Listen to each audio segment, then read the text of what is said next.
สวัสดีเพื่อนๆจากรีฟาร์มเนาะวันนี้ก็พามาเบิงตู่2,112หน่วยเจ้าเนาะเกียร์ส่งให้ลูกค้าเจ้าเนาะประกอบเรียบร้อยไปแล้วล่องเรียบร้อยไปแล้วเจ้าเนาะรอแต่ลูกค้ามาเอาเจ้าเนาะ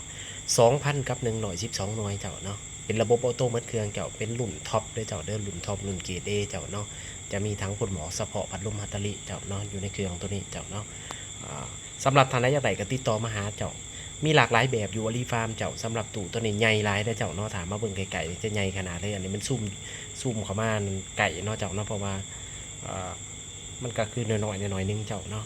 แต่ถ้ายืนเอาคนมาเทียบใส่ในบักใหญ่ๆเจ้าเนาะยังบ่ทันได้ใส่คิงสับเจ้าเนาะคิงหล่อใส่คิงหล่อน้ำตืมเจ้าเนาะ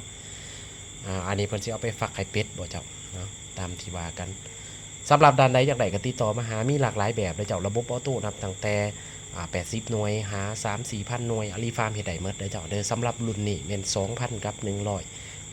น่วยเฮ็ดยากได้หน่อยนึงเจ้าเพราะมันเป็นตู้ใหญ่เจ้าเนาะเราต้องได้คำนวณคำนวณอีหยังมันดีๆครับเพราะสัญญาณมันกระจายบ่ถึงเจ้าเนาะขอบใจหลายๆที่ติดตามรับชมเด้อเจ้าเด้อ